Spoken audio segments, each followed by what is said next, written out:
Profesor, yo sí tengo una duda. Ujú. Es con respecto a la fórmula que llegamos al final para el factor de seguridad de volteo, por volteo. Ujú. Yo realicé el ejercicio y lo hice con la fórmula que nos salió en clase, pero Ujú. al ingresar datos, la longitud de los drenes me daba de 260 metros. Ujú. Entonces volví a revisar la fórmula y llegué a otra. Esa otra Ujú. fórmula me dio como resultado 36 metros. Para el caso de sismo.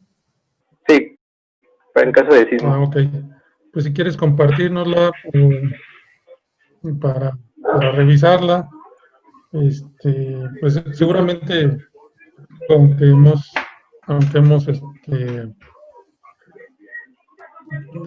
tratado de explicarlo lo más fácil posible, bueno, pues sí era importante que ustedes hicieran ahí el ajuste, ¿no? De eso también se trata, que ustedes busquen pues los posibles errores y que hagan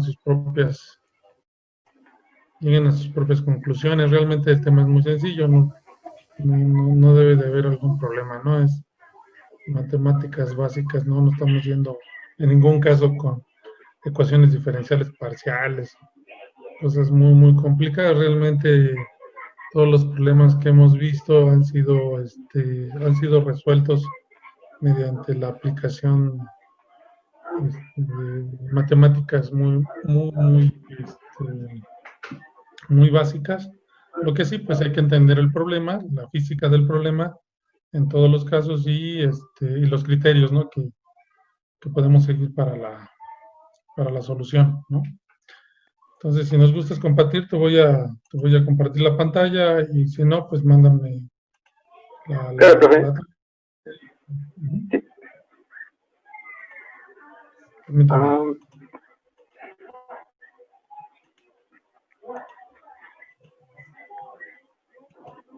¿ya la comparto?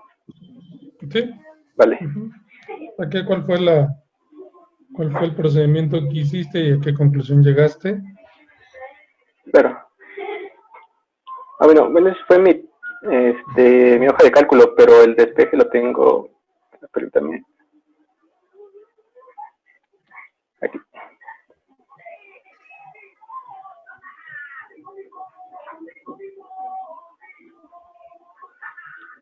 Este, Partí de la ecuación donde estaba solo el momento resistente sobre el lactante y a eso le sumé la fuerza sísmica al lactante en la parte del denominador. A ver, permíteme antes de que sigues, Dionisio. En la primera, o sea, habíamos llegado nosotros a la primera ecuación que tienes del lado izquierdo en la parte superior, ¿no? Que es Sí, el momento resistente, que es gamma m por h por b al cuadrado sobre 2. sí, Y, eh, y de ahí, pues, factorizaste 12, ¿no? O sea, abajo obtuviste el resultado en la parte baja y llegaste a sí. esta otra, a la segunda ecuación que está ahí, ¿no? Muy sencilla. Sí, la que está abajo. Ajá, y luego en la tercera, vamos en orden, así como vas con tus flechitas, la segunda, la tercera, la que está abajo, pasa sus numeradores arriba y abajo, el 12 queda arriba y abajo queda el 2 y hace un despeje, ¿no? Este,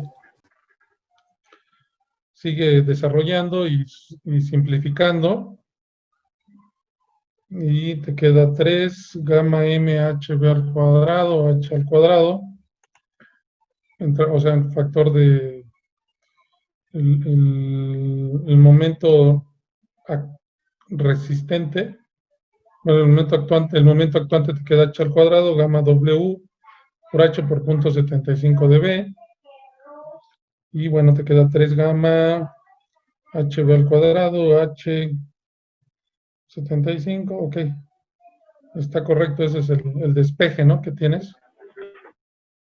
Sí. Ok, bueno, siguiente. Ahí, como les digo,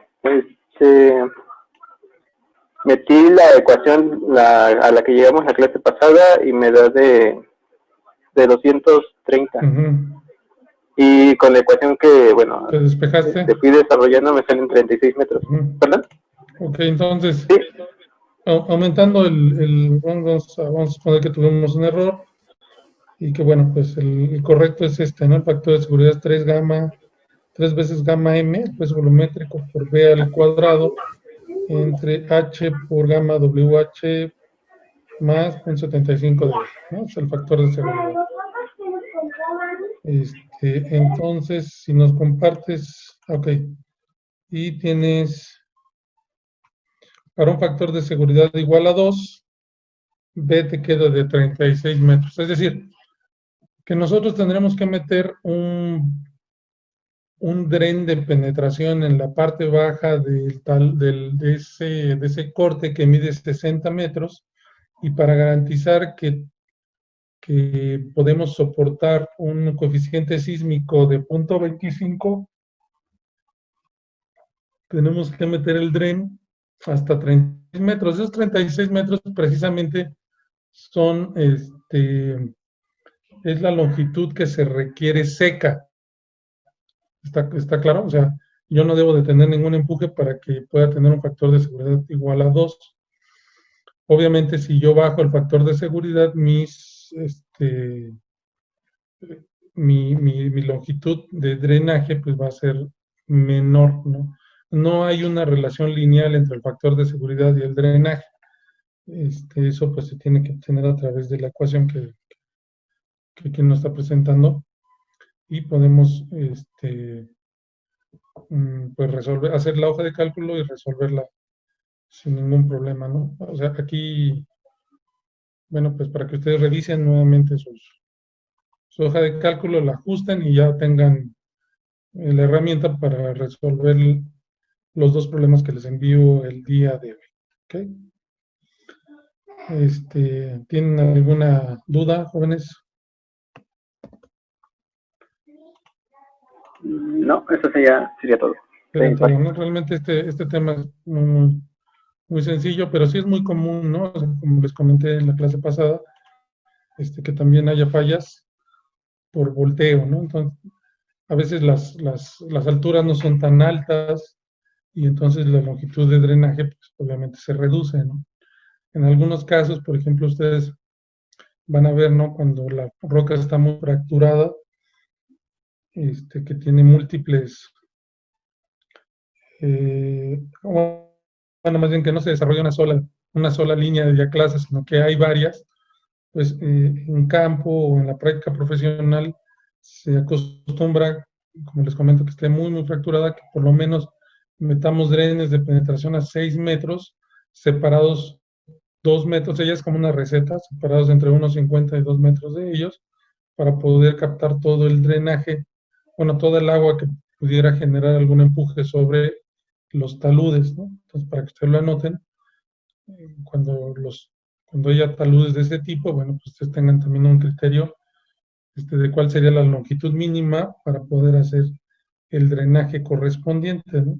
En este caso estamos planteando un problema en específico con un corte muy alto, y que pues además tenemos diaclasas continuas de 60 o 70 metros generando empujes también muy grandes, y bueno, pues obviamente al tener esos empujes vamos a tener que meter el drenaje muy profundo, ¿no? Bueno, pues el siguiente tema yo les voy a compartir ahora, que es el mismo que yo les envié, el mismo documento que les envié. Muchas gracias. ¿Cómo te llamas? Perdón. Héctor. Héctor. Muchas gracias, Héctor, por compartir Sí, no hay de qué. Tu trabajo. Bueno, el siguiente documento que les voy a compartir, pues es precisamente el que yo les envié, que dice cimentaciones en roca, ¿no? Bueno,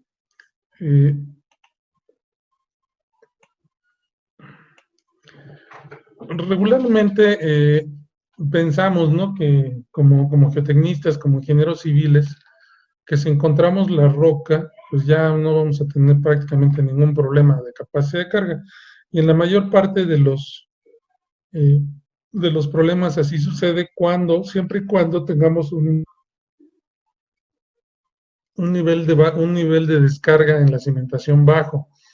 Es decir, bajo, quiero decirles que hasta, si pensamos en número de niveles, pues hasta 3, 4, ¿no? 4 niveles, si vamos a soportar en roca, pues realmente no tenemos por qué preocuparnos, ¿no? Por la capacidad de carga ni por los asentamientos, ¿no? Siempre y cuando las rocas pues cumplan con ciertas características. Una, pues que haya continuidad en toda la cimentación, es decir, que no tengamos distintos niveles de aparición de la roca. Y si así sucediera, bueno, pues si tengo un, un desnivel en el terreno en donde yo voy a construir y en ese nivel aparece la roca, bueno, pues lo que tengo que hacer es, pues, puedo hacer dos cosas. Una, proyectar diferentes niveles de cimentación o hacer un solo nivel con concreto,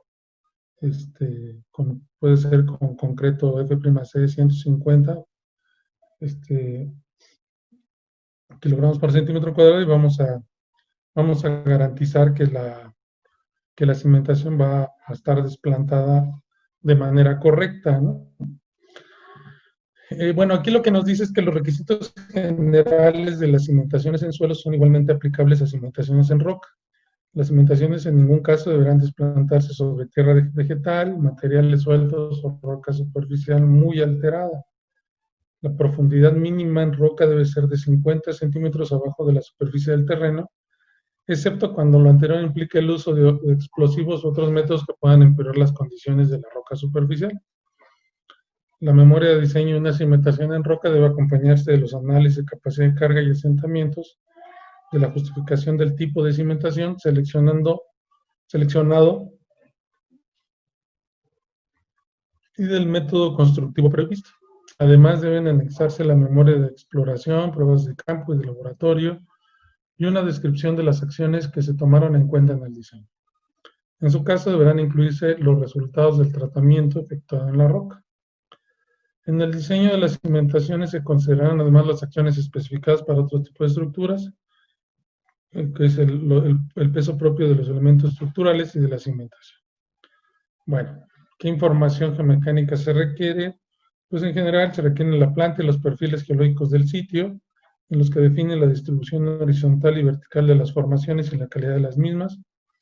En particular es necesario conocer el espesor del material de acarreo y de la zona intemperizada de mala calidad, así como la posición del nivel.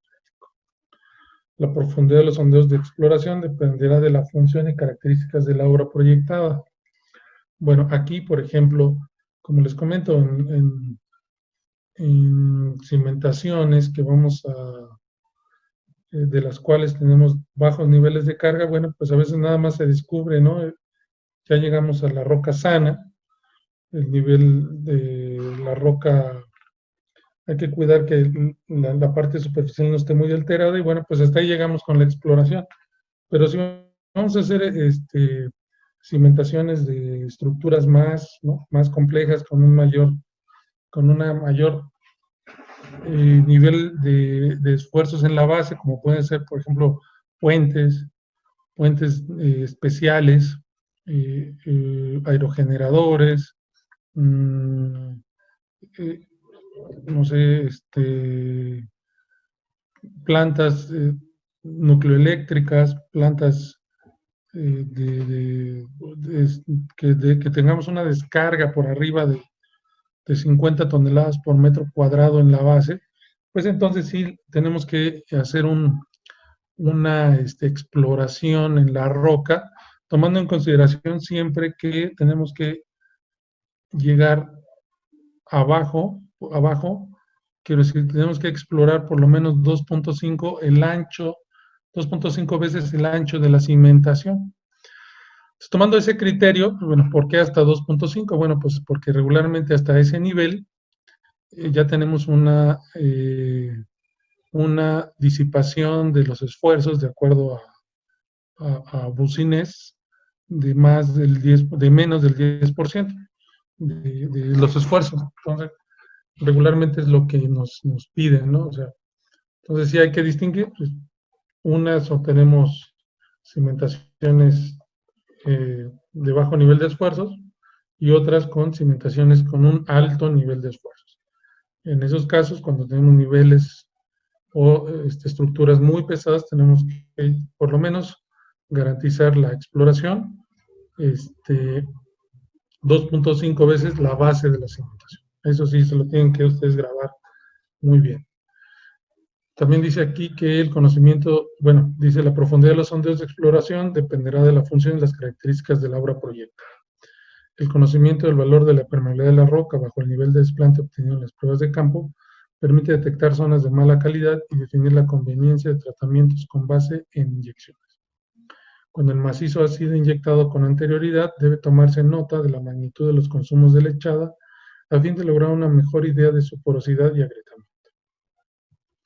El conocimiento de las características de las discontinuidades como el número de familias, de juntas, desplazamientos, orientación, abertura, rugosidad, ondulaciones, relleno de fisuras, fracturas y planos de estratificación permite una mejor interpretación de los resultados de las pruebas de deformabilidad en campo. Deben estudiarse la distribución y el volumen de las corrientes de aguas superficiales y la alterabilidad química y mecánica de las formaciones bajo la cimentación para localizar adecuadamente los sitios de desplante y diseñar las obras necesarias de drenaje superficial y subterráneo. En obras de gran magnitud o que requieran de excavación de más de 10 metros, es conveniente medir el estado de esfuerzo internos del macizo mediante alguno de los procedimientos descritos en la unidad 2. Bueno, los tipos más usuales de cimentación son las zapatas aisladas, corridas, las losas, los lotes y pilas de fricción o de punta. Las zapatas aisladas son apropiadas en terrenos de baja compresibilidad y cuando los asentamientos diferenciales entre columnas pueden ser incluidos en el diseño estructural del edificio sin incrementar el costo de la superestructura. Esas son recomendaciones generales. Igual, para las zapatas continuas son recomendables cuando los asentamientos diferenciales en zapatas aisladas son inaceptables, ya que aportan una continuidad estructural entre columnas que reduce este tipo de asentamientos. Son adecuadas también cuando las zapatas aisladas quedan muy cercanas. Además, con frecuencia la excavación de zanjas continuas resulta más económica que los pozos aislados. Cuando las cargas son tan grandes que las zapatas continuas en la etapa de diseño ocupan casi el 50% del área destinada a la cimentación, resulta generalmente más económico el empleo de losa continua que cubra todo el espacio. En roca, el uso de la losa de la cimentación es excepcional, salvo en estructuras especiales con requisitos de formación muy estrictos como los turbogeneradores, que es lo que yo les comentaba, ¿no? Cuando el terreno cercano a la superficie es muy compresible o poco resistente, o cuando las cargas son muy altas, resulta conveniente cimentar sobre pilas o pilotes para transmitir las cargas hasta horizonte más resistente y menos deformado. Ustedes van a preguntar, bueno, ¿y en qué casos, por ejemplo, bueno, no sé, yo me preguntaría, ¿no? ¿Cuáles casos son aquellos en donde yo tengo que meter pilas o pilotes en la roca, ¿no? O sea, ¿qué tipo de descargas voy a tener para que las pilas y los pilotes pues no me soporten, ¿no?, las cargas? Bueno, pues se tienen que dar dos condiciones. La primera ya platicamos, que las cargas tienen que ser excepcionalmente altas. Y la segunda, que también puede existir, es que la roca sea excepcionalmente blanda, ¿no? Entonces, bueno, ¿cuál es la roca excepcionalmente blanda? Bueno, pues hay rocas, por ejemplo, las tobas, ¿no? Tobas recientes, jóvenes, que no alcanzaron a solidificarse, o que apenas fueron, como les comento, recientes, muy jóvenes, pues presentan esas características entre un suelo muy duro y una roca muy blanda, ¿no? Y cuando se combinan esas dos condiciones, una alta carga y una baja capacidad de la roca, bueno, pues en esos casos voy a tener que meter pilas o pilotes, ¿no?, que también, pues, son excepcionales, ¿no?, en algunos casos. El diseño, los requisitos generales, las consideraciones de las acciones, los estados límites de falla y de servicio y las recomendaciones para aplicar la seguridad de las cimentaciones son en general los mismos que para las cimentaciones en suelos que se tratan en cursos anteriores. Los aspectos específicos de las cimentaciones en roca son tratados en este inciso. Los parámetros de la roca que mayor influencia tienen en el diseño de una cimentación en roca son la resistencia al corte y la resistencia a la compresión simple o no confinada. Entonces tenemos capacidad de carga, roca homogénea sana. Este tipo de material es frecuentemente más resistente y menos deformable que el concreto y por lo tanto el cálculo de capacidad de carga es a menudo innecesario. Sin embargo, se recomienda emplear como capacidad de carga un valor no mayor de 40% de la resistencia a la compresión no confinada medida en el laboratorio en especímenes de roca intacta. Es decir, si yo tengo, por ejemplo, lo que nos está diciendo es que en algunos casos la roca homogénea sana pues puede alcanzar valores de 500 kilogramos por centímetro cuadrado, 1000 kilogramos por centímetro cuadrado. Y ya utilizar, por ejemplo, un cuarto de 1000 son 250 kilogramos por centímetro cuadrado. Tenemos altísimas resistencias, ¿no? Y pues a menudo, como dice ahí, pues la resistencia de la roca es mayor que el propio concreto, ¿no? En estos casos lo que tenemos que cuidar más que la capacidad de carga, pues es el momento de volteo o la base necesaria para que la estructura pues no se voltee, ¿no?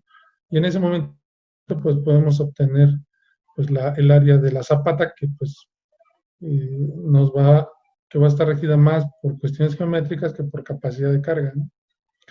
Dice aquí también que el empleo de esta capacidad de carga conservadora se justifica por el efecto de escala, es decir, por la diferencia que puede existir entre la resistencia de una masa rocosa y la de un espécimen en el laboratorio. Luego ya tengo el segundo tipo de roca, es una roca homogénea fisurada. En este inciso se considera la roca que tiene una resistencia a la compresión no confinada igual o mayor a 10 kilogramos por centímetro cuadrado. O sea, ya es una roca blanda, ¿no? Estamos hablando que si tenemos rocas sanas, pues sin problema alcanzan por arriba de los 250 kilogramos por centímetro cuadrado. Luego aquí dice, puede ser no confinada igual o mayor a 10 kilogramos y cuyas discontinuidades tienen una separación mayor de 1 metro. Cuando la roca reúne estas características, el cálculo de la capacidad de carga es generalmente necesario, siempre que las discontinuidades estén cerradas y orientadas favorablemente para la estabilidad. Sin embargo, cuando no se tiene mayor información que el de una resistencia uniaxial de los núcleos de roca y el valor de espaciamiento promedio de las juntas rocosas en el macizo, puede aplicarse la expresión siguiente. La capacidad de carga es igual a K por RC, donde RC es la resistencia a la compresión uniaxial. Y bueno, aquí viene el espaciamiento de las discontinuidades. Si el espaciamiento es mayor de 3 metros, puedo utilizar un K igual a 0.40. Y si tengo espaciamientos entre 0.3 y 10 y 1 metro, perdón, el factor K se reduce a 0.10. Entonces, la resistencia, hay que decir aquí que estas serían como las resistencias admisibles, ¿no? Porque ya la resistencia última sería la RC. Entonces, podemos reducir hasta el 10% de la resistencia a la compresión simple, ¿no? Aquí nos dice que, por ejemplo, en esta otra gráfica aparece el valor del coeficiente K en función de los espaciamientos y el ancho de la cimentación. Por ejemplo, si tengo un espaciamiento de 1 metro y tengo anchos de cimentación de 4, voy a tener esta relación igual a 0.25, estaría por aquí, por donde está mi cursor. Y por otro lado, si el espesor de las discontinuidades entre el espaciamiento es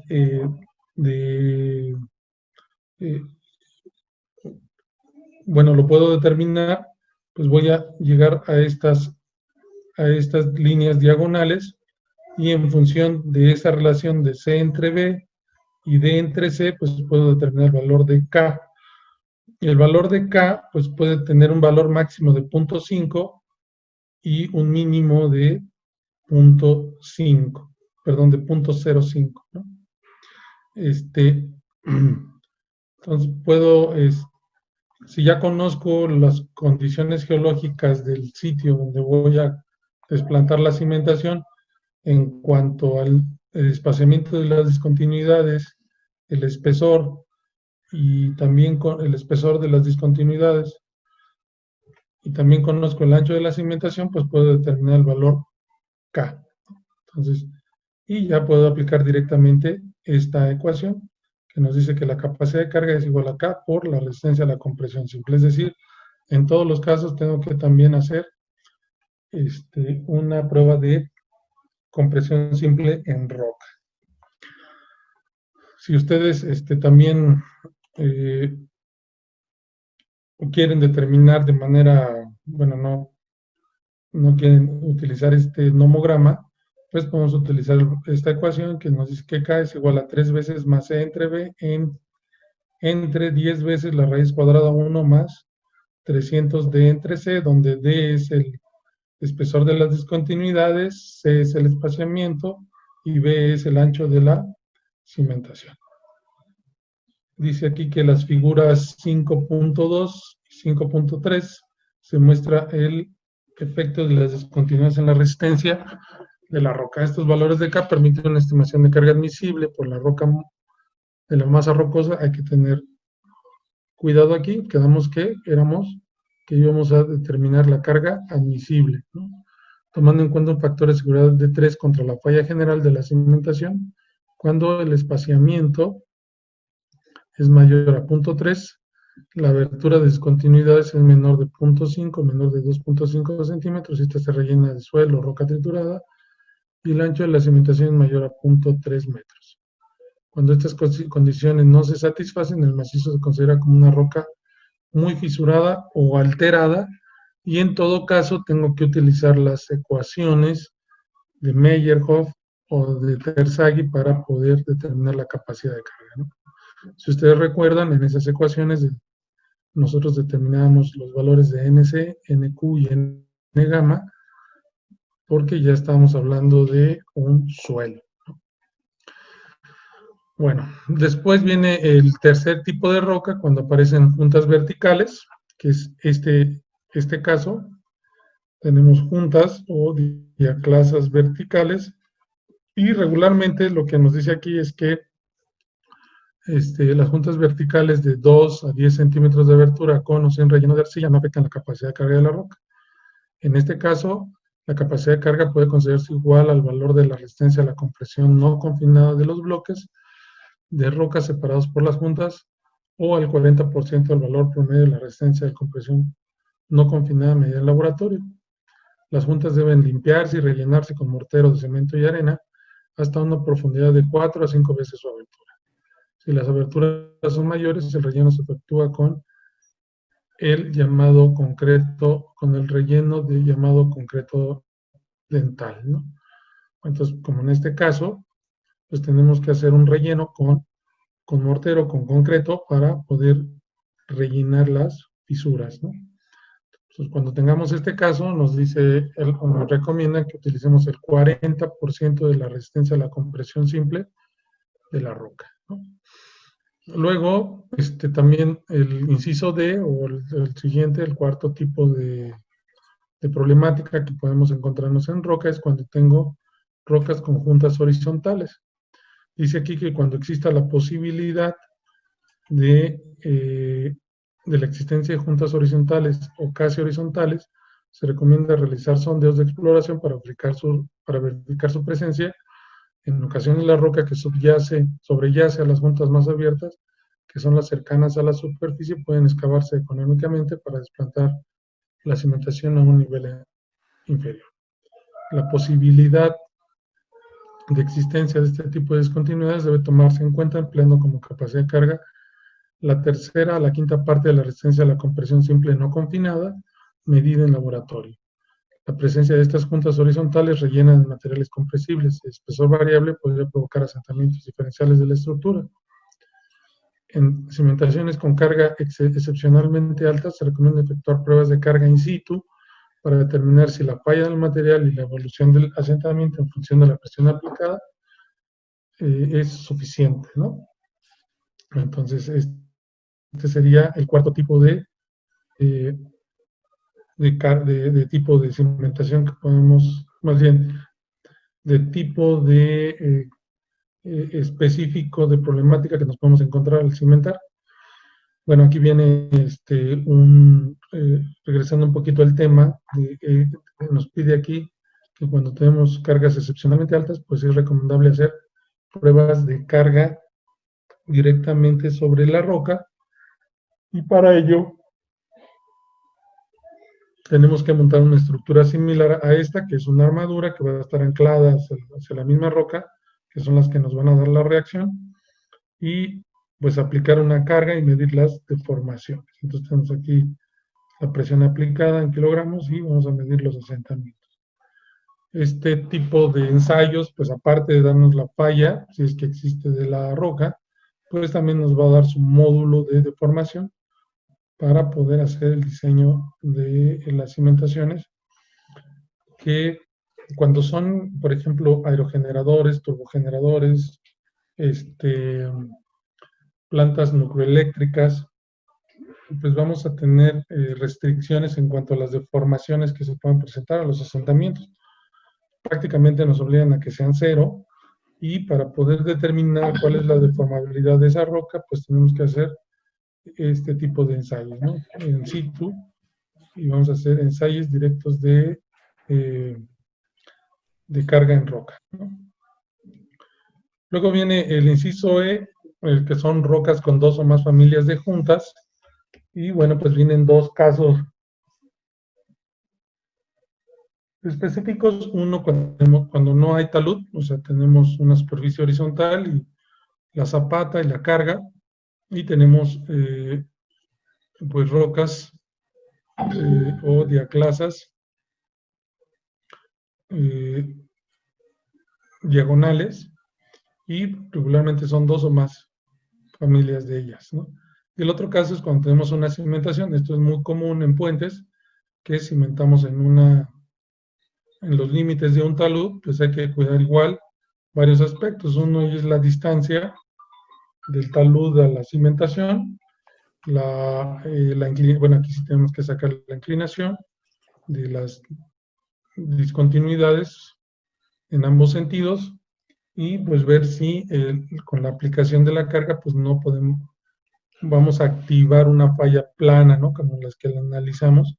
Si nosotros aplicamos una carga aquí, pues podemos generar una falla plana. Entonces tenemos que tener ese cuidado para que los esfuerzos que estemos transmitiendo pues no generen o no alteremos por lo menos posible el estado de esfuerzos de esta zona, ¿no? Bueno, ¿qué nos recomiendan aquí? Nos dice que en este material el enfoque es enteramente equivalente al descrito en el inciso anterior, de roca con juntas horizontales. Si ustedes recuerdan, nos dice que apliquemos entre 1/3 y 1/5 de la resistencia al esfuerzo cortante, más bien al esfuerzo a la compresión simple, y cuando la roca de la cimentación no ofrece una superficie perpendicular a las cargas aplicadas, sino que su estabilidad está asociada a una falla por deslizamiento de un bloque de roca, como sucede con frecuencia en las cimentaciones de presas también, la estabilidad debe ser analizada a partir del equilibrio de fuerzas que actúan sobre el bloque, como se analiza en la estabilidad de taludes en roca, ¿no? Luego viene una más, que es roca muy fisurada y alterada, es decir, ya está totalmente triturada. Nos dice aquí que cuando las discontinuidades son numerosas y orientadas al azar, o cuando está muy alterada o fragmentada, es aceptable considerarla como una masa granular y diseñar la cimentación con base a las recomendaciones de cimentaciones en suelo. Las estimaciones de los parámetros de resistencia de la masa es generalmente difícil, a menos que puedan realizarse pruebas a gran escala. En caso de duda, es recomendable emplear los parámetros correspondientes a la fracción más alterada de la masa.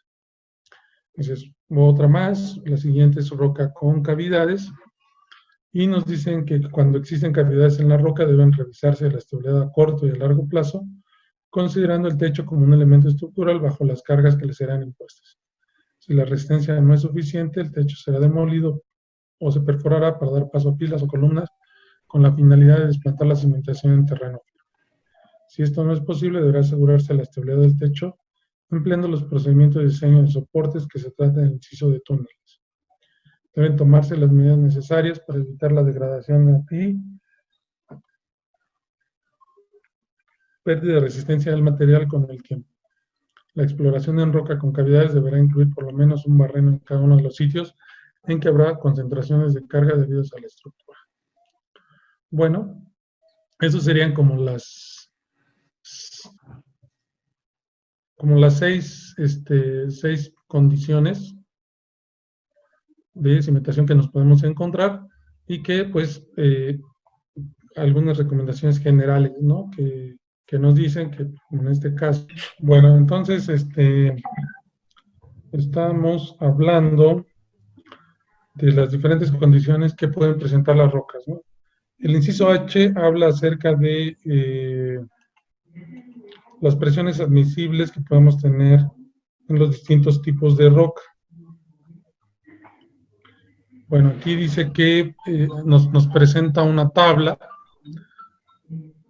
y nos dice qué presiones admisibles podemos admitir de acuerdo al tipo de roca. Por ejemplo, dice rocas ígneas y metamórficas cristalinas, como son el granito, la diorita, el basalto, el gneiss, el conglomerado cementado sano, que sea una roca sana y compacta, y va a tener un intervalo de resistencia entre 60 a 100 kilogramos por centímetro cuadrado, y bueno, se recomienda que utilicemos 80, que es el promedio. Sin embargo, 80 kilogramos por centímetro cuadrado, si ustedes los dimensionan en toneladas por metro cuadrado, estamos hablando de 800 toneladas por metro cuadrado de capacidad de carga. Si ustedes trasladan 800 toneladas por metro cuadrado a niveles de un edificio, pues estamos hablando de edificios de más de 100 pisos, ¿no? Entonces, tenemos resistencias a la compresión simple, más bien resistencias a presiones admisibles muy altas, ¿no? Las rocas metamórficas foliadas, como pizarras, esquistos, son rocas sanas, medianamente compactas, pues vamos a tener, ya se reduce sustancialmente entre 30 y 40, y vamos a tener valores promedio de 35 kilogramos por centímetro cuadrado, que siguen siendo pues, muy altas, ¿no? Son 350 toneladas por metro cuadrado. Luego tenemos rocas sedimentarias y lutitas. ¿Estás bien? Limonitas, areniscas,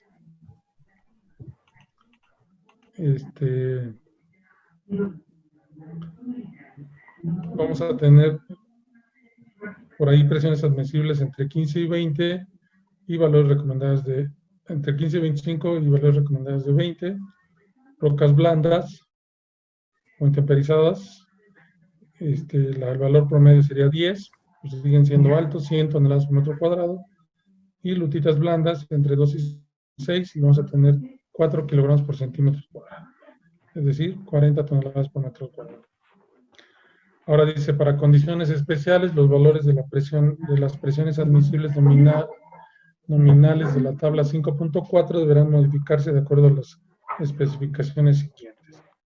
La máxima presión transmitida debido a cargas excéntricas, incluyen cargas vivas y cargas de peso propio más cargas laterales permanentes, no deberá rebasar los valores de la tabla 5.4.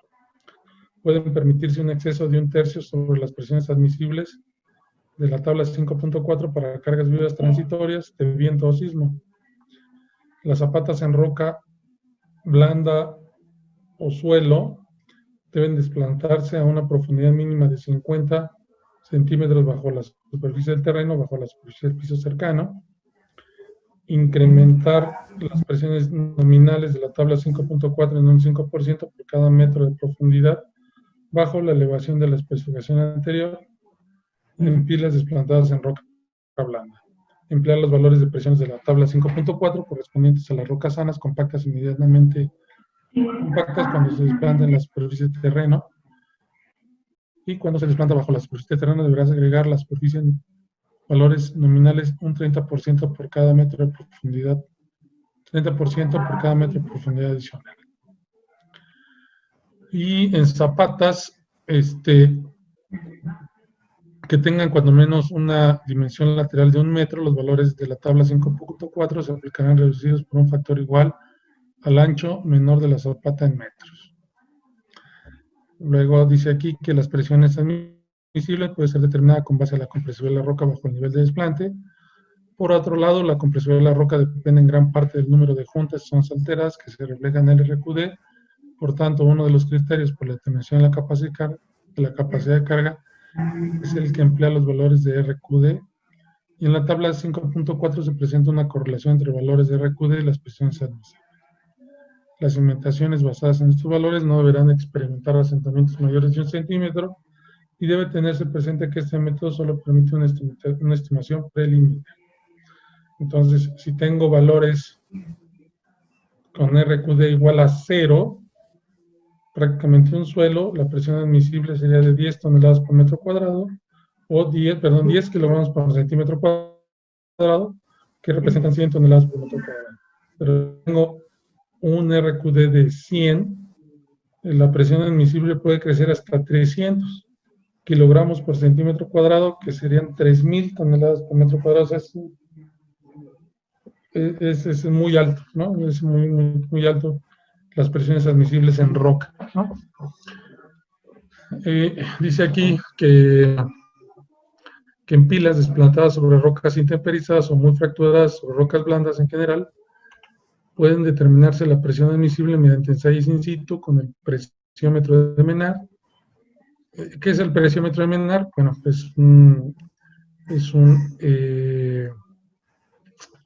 una herramienta que metemos dentro de las perforaciones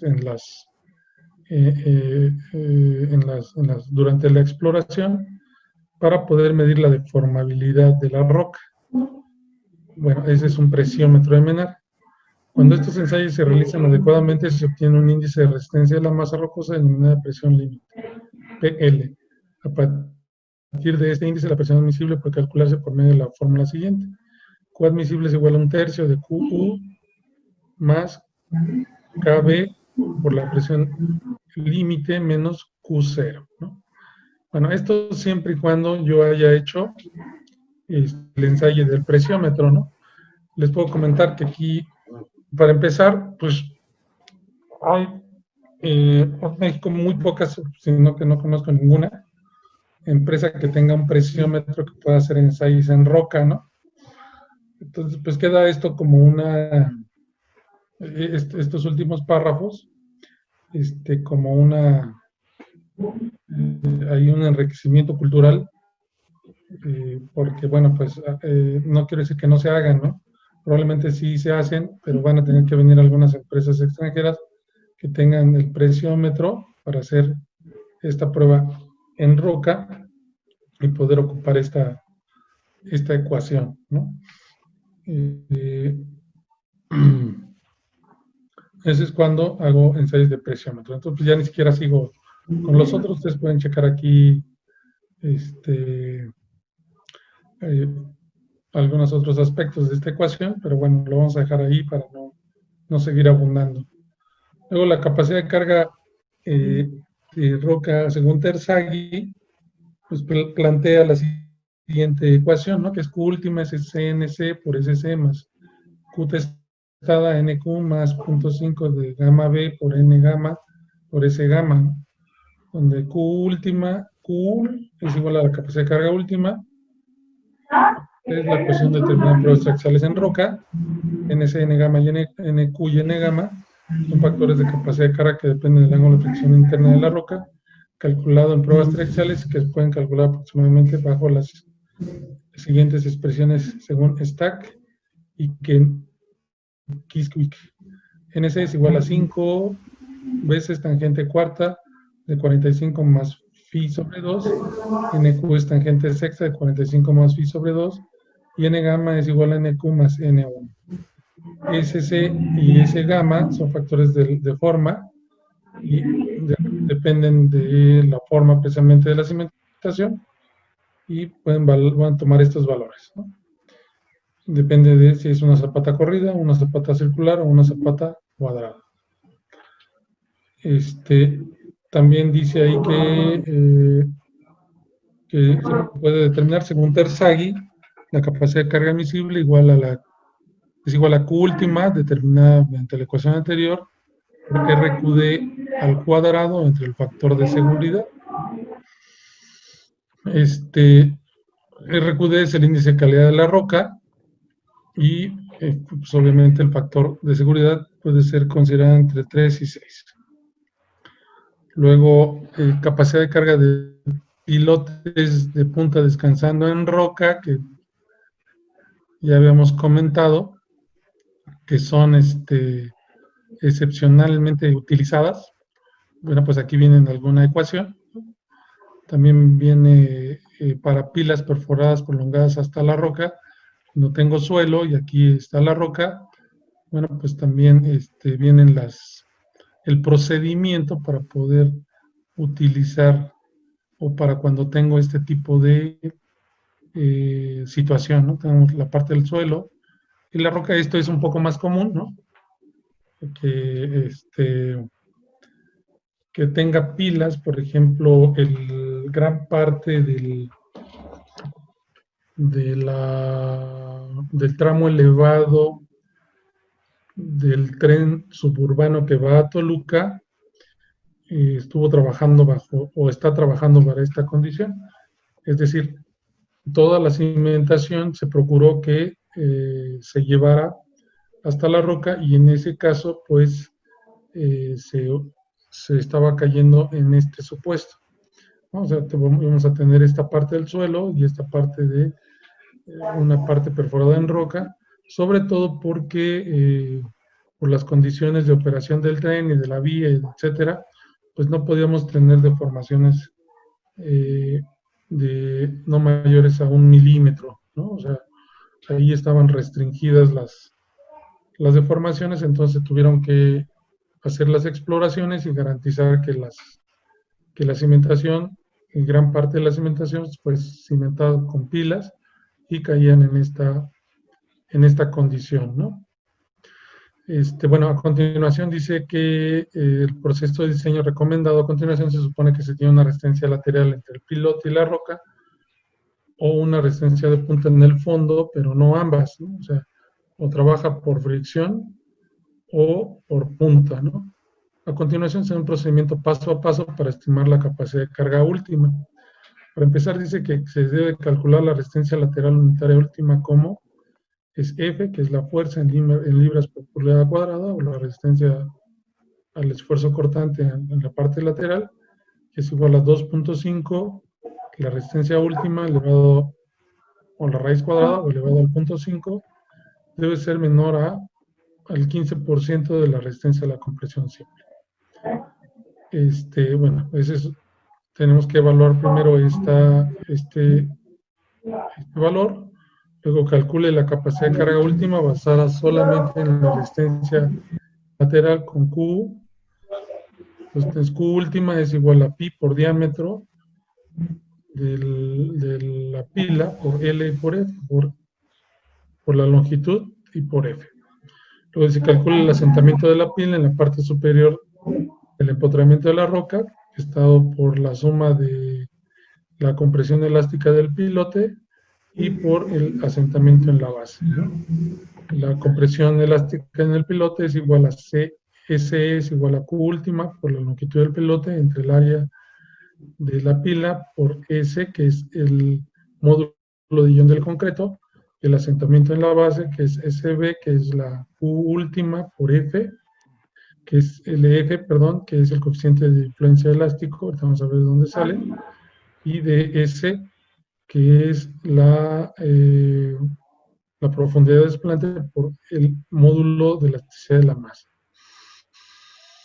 De ese, bueno, pues ya aquí estaba definido. Bueno, aquí viene de ese es el diámetro del pilote, ¿no?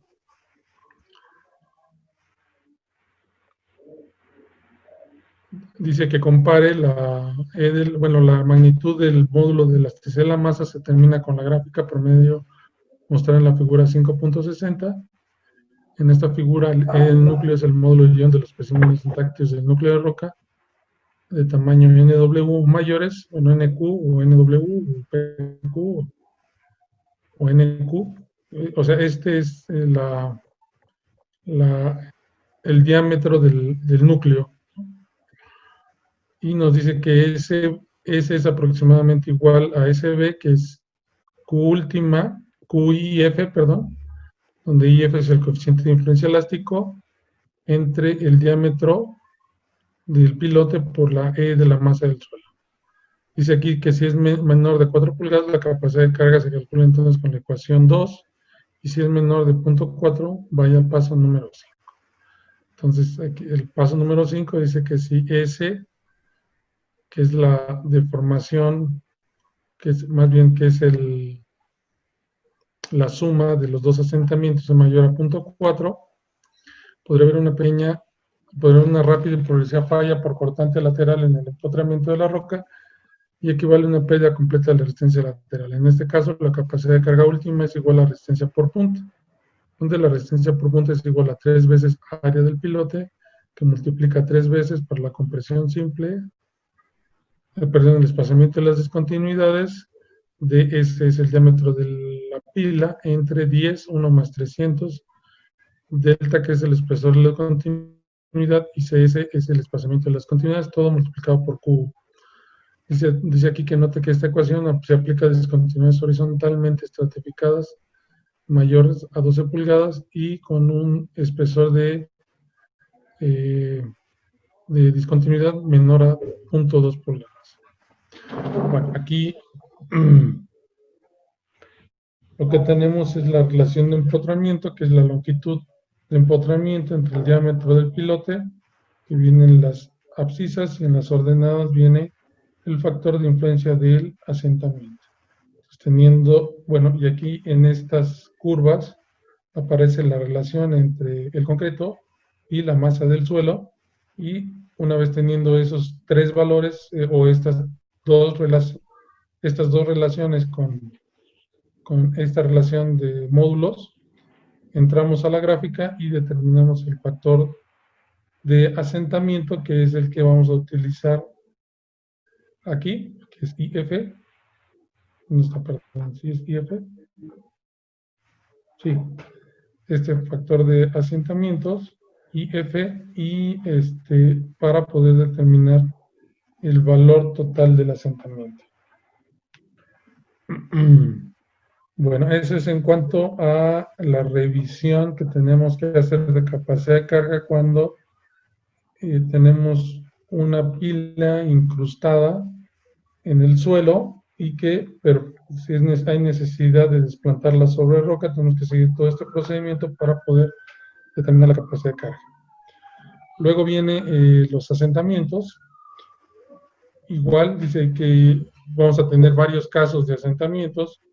Uno es el valor de los asentamientos en roca homogénea, pues, que prácticamente no se van a presentar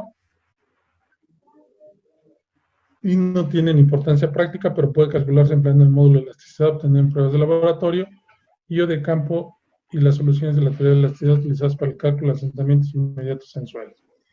O sea, cuando son rocas homogéneas de muy alta resistencia, pues no tiene ni sentido calcular los asentamientos.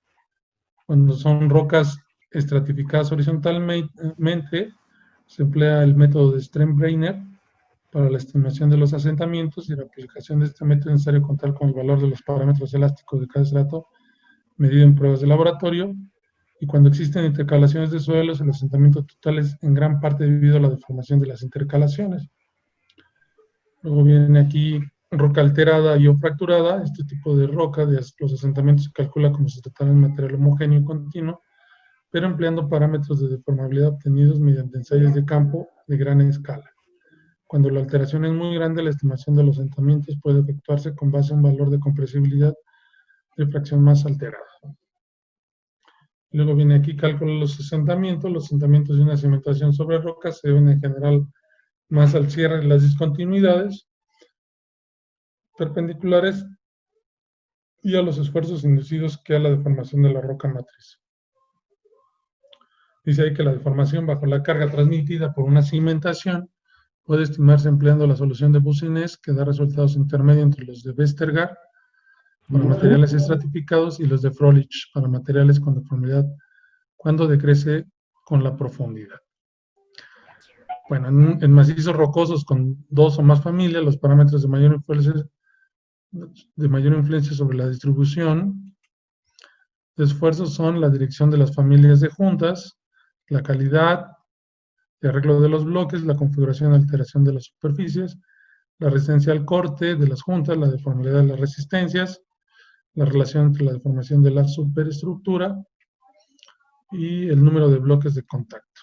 Bueno, finalmente aquí viene una ecuación que nos dice que puede ser utilizado en pilas de cimentación circulares.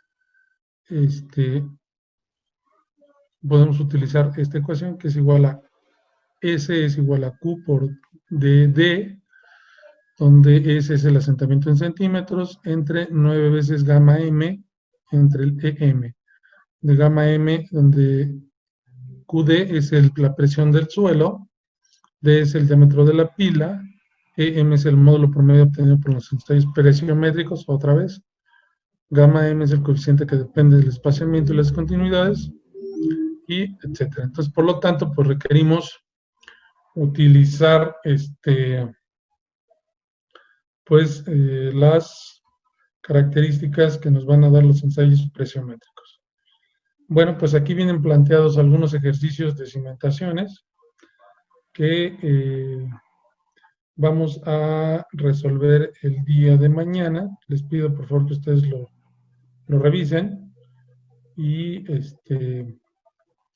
si no, pues mañana aquí los vamos a resolver, pero realmente son problemas muy sencillos de capacidad de carga en roca para pilas perforadas, ¿no? Entonces, el resto de las cimentaciones superficiales, pues vamos a quedarnos con la idea de que tenemos que determinar la resistencia a la compresión simple de la roca y multiplicarla por 0.3, 0.4, 0.5, dependiendo de la calidad y del espaciamiento de las discontinuidades. Bueno, entonces pues ahorita pues nos echamos la lectura de todo este capítulo y pues el día de mañana pues vamos a hacer estos ejercicios para que ustedes tengan, y vamos a plantear otro para que ustedes tengan pues otras, igualmente algunos ejercicios resueltos para el fin de semana, ¿no? Y nos quedaría únicamente el tema de túneles para ya terminar con el temario de mecánica de rocas. ¿Está correcto, jóvenes? Correcto, profe. Sí, profe. Bueno, entonces repasen, denle otra leída a este artículo que ya lo tienen ustedes ahí en el Google Classroom. Si no lo han bajado, pues bájenlo para que lo tengan. Y pues mañana estaremos resolviendo estas 2 o 3 problemas y vamos a plantear otros de tarea, ¿correcto? Correcto. Bien, profe. Bueno, entonces pues nos conectamos mañana igualmente a las 6 de la tarde y pues sin más preámbulos, pues aquí la dejamos para no cansarlos demasiado, ¿ok? Sale, profe. Ok, profe. Sí. Bueno, dudas Vale, hasta pues, aquí. profe. No, nada. Cuídense mucho, por favor. Sale, Gracias, profe. profe. Nos vemos. Igualmente. Bye.